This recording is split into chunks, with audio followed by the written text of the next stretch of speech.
Hello बच्चों, मैं विराम। फिजिक्स की क्लास 11th में आज लेक्चर नंबर 20 चैप्टर का नाम है लॉ ऑफ मोशन। मैं चर्चा करूंगा एक बिंदुगामी या संगामी बल क्या है। इसके बाद चर्चा करूंगा संगामी बलों का संतुलन क्या है। फिर तीसरे नंबर पर मैं भली बात आपको सिखाऊंगा संगामी तीन बलों का संतुलन। आइए, सबसे पहले एक बिंदुगामी बल या संगामी बल कनकरेंट फोर्स क्या है। संगामी का जैसे संगम से, संगम का तात्पर्य एक पॉइंट होता है जहां कई धाराएं, कई नदियां आकर मिलती हैं, उसी को क्या कहते हैं, संगम। जहां कई, एक ऐसा प्लेस जहां पर कई लोग आकर मिले तो उसे कहते हैं संगम, संगामी। ठीक इसी प्रकार यदि किसी पिंड पर या वस्तु पर कई बल कार्यरत हो और उन सभी बलों की जो क्रिया रेखा है एक बिंदु पर मिले, शर्त है यदि किसी पिंड या वस्तु पर बहुत अधिक बल कार्यरत हो, उन सभी बलों की क्रिया रेखा यदि एक बिंदु पर मिले, तब इन बलों को कौन बल कहते हैं, संगामी बल कहते हैं। समझ में आ गया। या एक बिंदुगामी बल कहते हैं। फिगर है, एक पिंड है, इस पर F1, F2, F3 अनेक बल काम कर रहे हैं। इस बल की F1 की क्रिया रेखा ऐसे पीछे, इसकी पीछे, इन बलों की क्रिया रेखा को अगर पीछे बढ़ाएंगे तो एक बिंदु O पर काटती है, तो एक ही बिंदु पर निर्भर नहीं है। अतः F1, F2, F3, F4 संगामी कौन फोर्स है, बिंदुगामी बल है। यही परिभाषा हम लिख दिए हैं सरल भाषा में। यदि किसी वस्तु या पिंड पर कार्यरत सभी बलों की क्रिया रेखा एक बिंदु पर मिले तो इन्हें कौन बल कहते हैं, संगामी बल कहते हैं। मुझे विश्वास है मेरे प्यारे बच्चों, आपको अच्छी तरह से समझ में आ गया होगा। आइए अब पॉइंट नंबर 2 पर चर्चा करें। संगामी बलों का संतुलन क्या है, ये इक्विलिब्रियम ऑफ कंकरेंट फोर्सेस क्या है, इसको सिखाएं। कोई भी वस्तु संगामी बलों के प्रभाव में संतुलन में तभी कही जाएगी, साम्य अवस्था में तभी कही जाएगी जब वह न्यूटन के गति विषयक प्रथम नियम का पालन करे, अर्थात उसकी विरामावस्था अथवा गति की अवस्था में कोई परिवर्तन ना हो। यह एक शर्त हो गई। अगर आपको यह याद ना होता हो तो यह याद कर लीजिएगा, यह समझ लीजिएगा, संगामी बलों के प्रभाव में वस्तु संतुलन में, वस्तु को संतुलन में या पिंड को संतुलन में रहने के लिए यह आवश्यक है उस पिंड या वस्तु पर कार्यरत सभी बलों का सदिश योग शून्य होना चाहिए।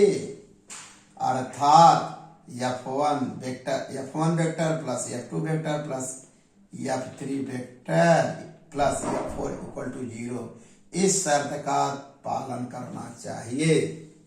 एक बिंदुगामी बलों के प्रभाव में कोई पिंड या वस्तु तभी संतुलन में रहेगी जब उस पिंड पर कार्यरत सभी बलों का सदिश योग क्या हो, शून्य हो, तब वो बल क्या होंगे, संतुलन में होंगे।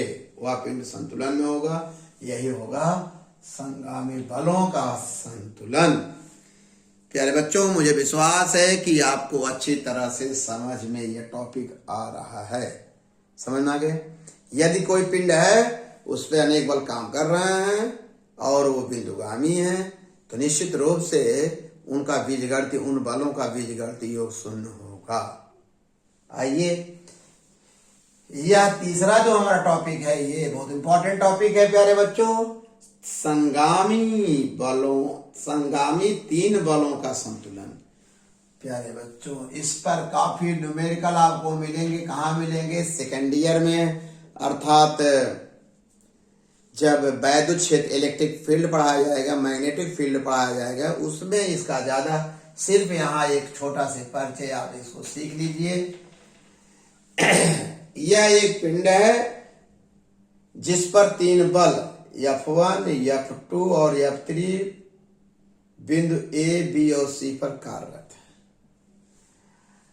अगर ये तीनों बल का संतुलन, इन तीनों बलों का संतुलन तभी होगा प्यारे बच्चों, इन तीनों बलों में से बल F1 अथवा F2 का जो परिणामी होगा, भाई बल परिणामी के साथ साथ पहले ये सीख लीजिए, बल F1 की जो क्रिया रेखा, F2 की क्रिया रेखा बिंदु O पर मिलेगी, और F1 और F2 का परिणामी भी बिंदु O से जाएगा। और चूंकि संगामी बल हैं, और इसका मतलब F3 की क्रिया रेखा बिंदु O से जाएगी। क्लियर कट हो गया। इन तीनों बल F1, F2 और बल F1, F2, F3 के संतुलन के लिए आवश्यक है, जान लीजिए, एक लाइन का है। किन्हीं दो बलों का परिणामी, किन्हीं तीनों में से किन्हीं दो बलों का परिणामी का परिमाण तीसरे बल के बराबर हो, तीसरे बल के परिमाण के क्या हो? बराबर हो। ठीक, और उसकी दिशा विपरीत हो, और क्रिया रेखा एक ही हो, तो निश्चित रूप से संतुलन में होगा। मतलब आइए हम समझाते हैं। जैसे फोर्स F1 और F2 का परिणामी क्या होगा? F1 vector plus F2 vector. अब देख रहे हैं, इसकी जो परिणामी यहां से जा रही है, इसका परिमाण F3 के बराबर होगा, दिशा इसके विपरीत होगा, तथा इन सबकी क्रिया रेखा क्या है बेटा? एक ही है। अर्थात ऐसी कंडीशन में ये संतुलन में होगा। समझिए, F1 F2 का जो परिणामी बल होगा, F1 वेक्टर प्लस F2, इनका जो परिमाण होगा F वेक्टर F3 के बराबर होगा, दिशा इसके विपरीत होगा। एक शर्त और है, ये दोनों F1 F2 का जो परिणामी का परिमाण जो O और F3, इनकी एक बिंदुगामी होगी, इनकी क्रिया रेखा एक ही होगी, तब ये संतुलन में होंगे। संतुलन के लिए यही आवश्यकता शर्त है। और त्रिभुज द्वारा बनाएंगे तो कैसे बनाएंगे? ये वेक्टर F1 की थे, F2, इसका परिणामिक तीर आप लोग ऐसे बनाते हैं, इसका विपरीत कर देंगे तभी तो माइनस होगा। और प्यारे बच्चों, एक और नोट बना लीजिए अच्छी तरह से। यदि बल F1, F2 और F3, ये नोट है जानकारी के लिए, कंपटीशन के लिए बहुत जरूरी है, एक बिंदुगामी हो, परंतु F1 plus F2 plus F3 not equal to 0 हो, तो ये कभी संतुलन में नहीं होंगे। संतुलन कहा ही नहीं जाए, संतुलन में हो ही नहीं सकते। तीसरा प्यारे बच्चों, यदि F1 F2 बराबर 0 हो और हल करने पे ये हो, परंतु ये बिंदुगामी ना हो, देख रहे हैं, बराबर 0 हो, हल करने पे आएगा, लेकिन सभी बलों का बीजगणितीय योग 0 है, परंतु बिंदुगामी ना हो, तब ये संतुलन में नहीं होगा। ऐसे स्थिति में पिंड पर एक बलाघूर्ण आरोपित हो जाएगा, अर्थात पिंड किसी अक्ष के परता घूमने लगेगा, संतुलन में नहीं होगा।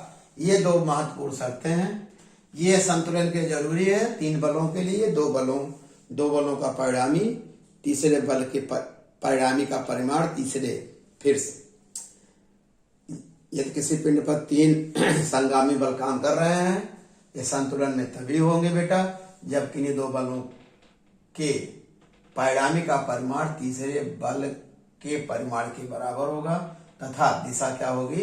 विपरीत होगी। इनकी क्रिया रेखा क्या होगी? एक ही होगी।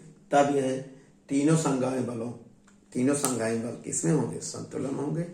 मुझे विश्वास है प्यारे बच्चों, आपको अच्छी तरह से समझ में आया होगा। अच्छी तरह से नोट्स बना लेना।